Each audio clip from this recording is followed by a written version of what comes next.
ಸಮಾಜ ಸೇವೆ ಮಾಡೋಣ ಬನ್ನಿ. ಇವೊಂದೊಂದು ಹನ್ನೊಂದೊಂದು ದೊಡ್ಡ ಕಾಟ, ಇವೊಂದೊಂದು ದೊಡ್ಡ ತೆಲ್ಬ್ಯಾನಿ. ಲೇಲೆ ಮುಚ್ಚ್ರೆ ಬಾಯಿ, ಇಲ್ಲೇ ಮಲ್ಲ ಎತ್ತದರ ಅವ್ರ ಕಿವಿಗೆ ಏನಾರ ಬಿತ್ತಂದ್ರ ಇನ್ನೊಂದು ಪುರಾಣ ಬಂದ್ರೆ ನಮ್ಗೆ ಎತ್ತೆದ್ಕು ಬಿಡಕ್ಕಿಲ್ಲೇ. ನೀವಷ್ಟೇ ನಾಟಕ ಮಾಡೋದು ನೋಡ ಬಂದಲ್ಲೇ.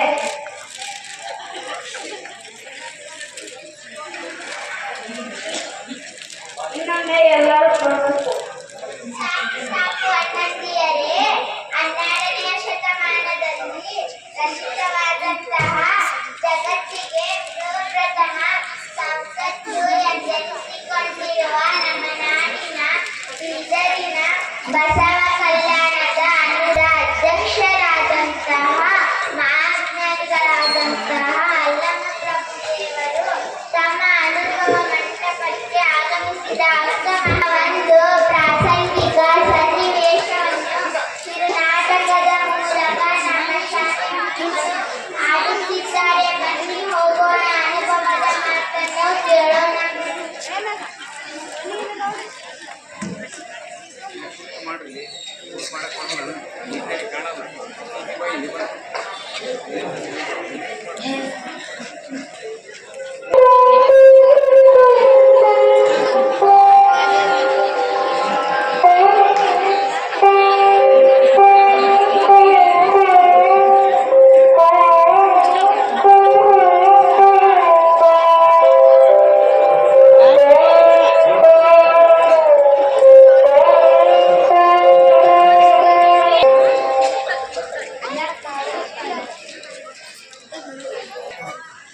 ಶರಣ ಶರಣಾರ್ಥಿ.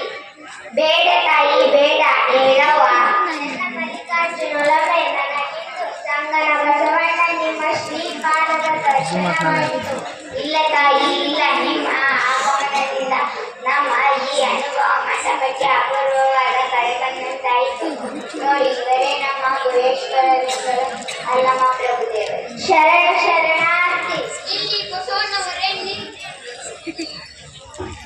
ಇಲ್ಲಿ ಬಸವಣ್ಣವರೇ ನಿಲ್ಲಿರಿ. ಅನುಭವಿಗಳಿಗೆ ಜ್ಞಾನಿಗಳಿಗೆ ಮಾತ್ರ ನಮ್ಮ ಈ ಅನುಭವ ಮಂಟಪದಲ್ಲಿ ಸ್ಥಾನ. ಮಹಾದೇವಿ ನಿಲುವು ಇನ್ನು ನಮಗೆ ಸ್ಪಷ್ಟವಾಗಿಲ್ಲ. ಹೇಳು, ಉಕ್ಕುತ್ತಿರುವ ಯೌವನವನ್ನು ತೆರೆದು ಇತ್ತ ಕಡೆ ಬಂದಿದ್ದಾದರೆ ಏಕೆ? ಹೇಳು, ಇದು ಶರಣರ ಆಧ್ಯಾತ್ಮಿಕರಲ್ಲಿ. ನಿನ್ನಂತ ಹೆಣ್ಣು ಮಕ್ಕಳಿಗೆ ಇಲ್ಲಿ ಸ್ಥಾನವಿಲ್ಲ. ಗಂಡನನ್ನು ಬಿಟ್ಟು ಮನವರಿಗೆ ಆಶ್ರಯ ನೀಡಿದರೆ ನಮ್ಮ ಶರಣರು ಮುನಿಯವರು. ನಾನು ದಾರಿ ತಪ್ಪಿ ಬಂದವಳಲ್ಲ ಪ್ರಭು, ನಿಮ್ಮಂತಹ ಶರಣರ ಸಂಘದಲ್ಲಿ ಗಂಡನನ್ನು ಹರಿಸುತ್ತಾ ಬಂದವಳು. ಏನು, ನಿನ್ನ ಗಂಡನನ್ನು ಹರಿಸುತ್ತಾ ಬಂದೆಯೋ? ಹಾಗಾದರೆ ಹೇಳು, ನಿನ್ನ ಗಂಡ ಯಾರು? ಲೌಕಿಕ ಗಂಡನನ್ನು ಹರಿಸುತ್ತಾ ಬಂದವಳಲ್ಲ ಪ್ರಭು, ಹರನೆಂಬವರ ಮಧುವನಗನ ಮಾಡಿ ಎನ್ನ ಮಧುವನಗಿತ್ತಿ ಮಾಡಿದರು ಮದುವೆಯ ಗುರುಲಿಂಗರು. ನೀನು ಲೌಕಿಕ ಗಂಡನೊಟ್ಟಿಗೆ ಬದುಕಿ ಆ ಬದುಕನ್ನೇ ತಿರಸ್ಕರಿಸಿ ಬಂದವಳೆಂದು ಇಡೀ ಜಗತ್ತಿಗೆ ಗೊತ್ತು. ಕೌಶಿಕರಾಜನ ಮೇಲೆ ತಪ್ಪು ಅಪಾದನೆ ಹೊರಿಸಿ ನಿರ್ವಾಣದಲ್ಲಿ ಕುಂತಿರುವ ನಿನ್ನ ಈ ಸತಿಧರ್ಮ ನಮ್ಮ ಶರಣರು ಒಪ್ಪಲಾರರು. ತಪ್ಪು ಒಪ್ಪುಗಳನ್ನು ಆತನ ಚನ್ನಮಲ್ಲಿಕಾರ್ಜುನನಿಗೆ ಗೊತ್ತು. ಏಕೊಬ್ಬ ಪರಕೊಬ್ಬ ಗಂಡನನ್ನು ಕೂಡುವ ಚಾರಿಣಿ ನಾನಲ್ಲ ಪ್ರಭು, ಸೀಮೆ ಇಲ್ಲದಲ್ಲಿ ಸೀಮ ಚೆಲುವನಿಗೆ ಮಾತ್ರ ಒಲಿದವಳು. ಇರುವರೆಂಬುದು ಯಾರಿಗೆ ಗೊತ್ತು? ವೈರಾಗ್ಯದ ಸಂಕೇತವಾದ ನಿನ್ನ ನಿರ್ವಾಣ ಮಾತು ಕೇಶವೆಂಬ ಸೀರೆಯಿಂದ ಮುಚ್ಚಿಟ್ಟು ನಿನ್ನ ಅಂತರಂಗದ ನಾಚಿಕೆಯನ್ನು ತೆರೆದಿಟ್ಟಿದ್ದು ಏಕೆ? ಈ ನಿನ್ನ ವೇಷವನ್ನು ಒಪ್ಪದು ಗುಹೇಶ್ವರ. ಕಾಮದ ಮುದ್ರೆ ಕಂಡು ನಿಮಗೆ ನೋವಾಗಲೆಂದು ಆ ಭಾವದಿಂದ ಮುಚ್ಚಿದೆ ವಿನ ನನ್ನ ಅಂತರಂಗದ ಮರೆ ಮಾಡಲೆಂದು ಪ್ರಭುವೇ. ಕೌಶಿಕವೆಂಬ ಕಾಮನೇ ಕಣ್ಣಿನ ಬಲೆಯೊಳಗೆ ಬಿದ್ದು ಕಾಮನೇ ಗೆದ್ದನೆಂಬ ನಿನ್ನ ಮಾತು, ಆಹಾ ಹೊಲದ ಮಾತು ಏನವ್ವ. ಕೆಂಡದ ಮೇಲಿನ ಶವಕ್ಕೆ ತನ್ನ ಶರೀರದ ನೆನಪಾಗುವುದೇ, ಸೂತ್ರ ತಪ್ಪಿದ ಗೊಂಬೆಗೆ ಹೆಜ್ಜೆ ಹಾಕುವುದೇ, ಬೆಂದ ಹೋದ ಭಾರ ಮತ್ತೊಮ್ಮೆ ಹಗ್ಗವಾಗುವುದೇ, ಇದು ಚನ್ನಮಲ್ಲಿಕಾರ್ಜುನನಿಗೆ ಅರ್ಪಿಸಿಕೊಂಡ ಈ ಶರೀರಕ್ಕೆ ಕಾಮದ ನೆರಳು ಬೀಳುವುದೇ? ದೇಹ ಇಂದ್ರಿಯಗಳೆಂಬ ಜಾತ ಸೂತಕವೆಂಬ ಆ ಚನ್ನಮಲ್ಲಿಕಾರ್ಜುನ ಒಲಿದ ಮಾತು ಗುಹೇಶ್ವರ ಒಪ್ಪದು. ಹಾವಿನ ಹಲ್ಲು ಕಡಿದು ಹಾವನ್ನೇ ಆಡಿಸಬಲ್ಲ ಹಾವಿನ ಸಂಘವೇ ಲೇಸು ಕಂದಯ್ಯ. ಕಾಮದ ಕಡೆಯ